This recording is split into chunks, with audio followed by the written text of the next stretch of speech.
Eh, Kebanyakan dari kita biasa menggunakan pola tabel gitu ya, atau kotakan ataupun bahkan ada yang dengan pola mendeskripsikan untuk bisa menemukan state of the art daripada sebuah rancangan penelitian.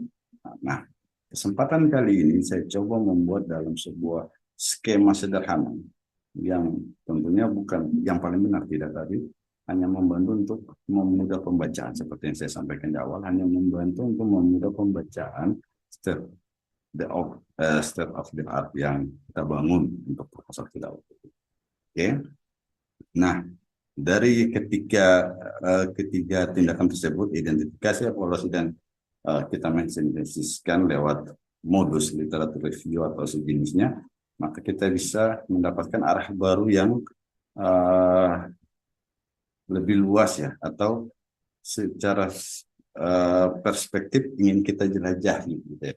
Jadi kita tahu mana yang mau akan kita jelajahi setelah kita bisa mengidentifikasi, mengevaluasi, dan mensintetiskan riset-riset sebelumnya.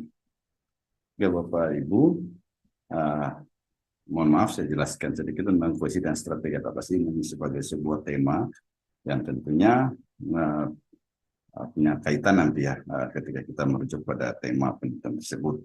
Oke, sekarang kita kembali pada hal pokok untuk pembentukan state of the art tadi.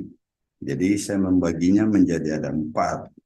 Ada gap, ada signifikansi, ada novelty, dan ada kontribusi. Dan ini diantaranya harus memiliki hubungan yang kuat antara satu dengan yang lain. Bagaimana kemudian gap bisa membuka kesenjangan antara riset-riset yang telah dilakukan, tidak perlu kita bandingkan dengan yang akan kita lakukan.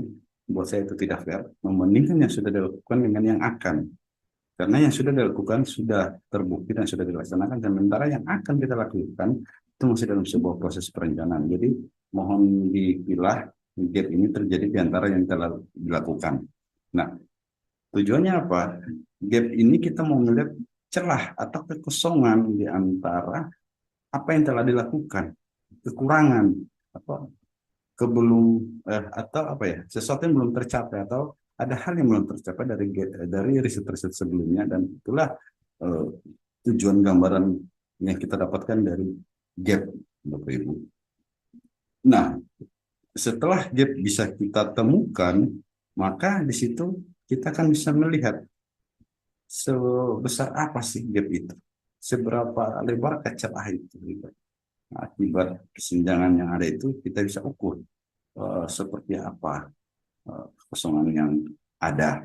Nah, novelty kita dalam proposal, Bapak Ibu harus ingat bahwa proposal hanyalah sebuah rancangan, bukan hasil riset yang sudah dilakukan, tapi sebuah rancangan. Nah, novelty yang kita rencanakan atau yang akan kita harapkan untuk tercapai, itu menjadi sesuatu yang kita harapkan bisa menutup kekosongan itu. Misalkan gapnya apa? Di antara gap belum ada yang menggunakan grounded theory misalkan. Nah, celahnya apa? Celahnya bahwa dengan tidak dipergunakan grounded theory dalam sebuah riset, menghasilkan riset ini untuk sebuah temuan teori-teori baru agak lemah. Nah, artinya apa? Signifikansinya apa? Bahwa terlalu sering dirisetkan, terlalu sering diteliti, namun celah ini tidak tertutupkan karena belum ada yang menggunakan pola ini. Maka novelty yang akan kita prediksi atau kita prediktif dari riset yang akan kita lakukan adalah dengan adanya grounded, ya, kita menggunakan pendekatan grounded, maka akan menghasilkan teori yang punya signifikansi dengan celah atau bisa menutupi kekosongan selama ini, bahwa riset-riset selama ini yang tidak menemukan teori bisa terjawab dengan penggunaan grounded teori.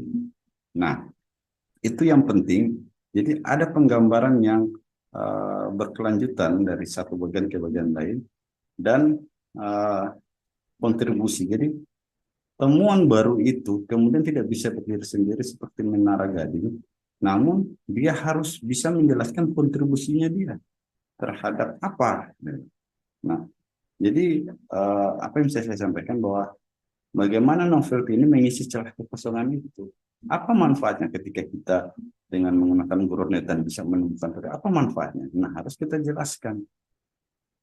Jadi tidak sekedar hanya memprediksi novelty-nya seperti apa dan tidak menjelaskan kontribusi terhadap ilmu pengetahuan, terhadap pengembangan metodologi, dan lain-lain sebagainya, Bapak Ibu sekalian. Nah, jadi harapan saya ketika memang state of the art, kita bisa memperhatikan 4 hal ini sebagai dasar rujukan untuk membuat state of the art pada proposal penelitian kita. Itu yang penting. Yang